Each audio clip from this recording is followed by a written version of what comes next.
this is the employer's portion. And many employers wonder, why do we have to do this, right? And not to be confused with a B, 1095B.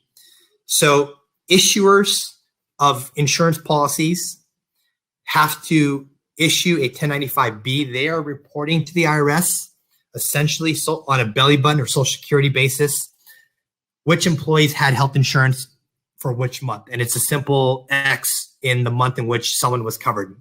You as an employer are identifying for the IRS which employees are full-time, right? Because if an employee is full-time for one or more months in the tax year, that means you should have made an offer of health coverage. And that offer should have also met minimum value and be affordable in order to avoid those A and B penalties.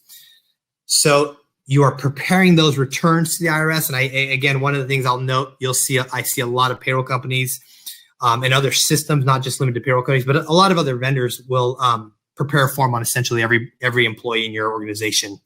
Not something you want to do. And I'll explain a little bit later, but you're essentially telling the story, right?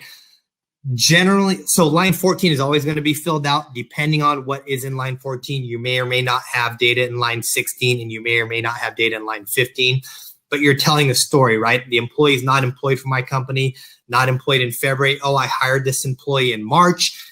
I hired him as a part-time employee, and then maybe they started averaging hours, and maybe they became full-time in June.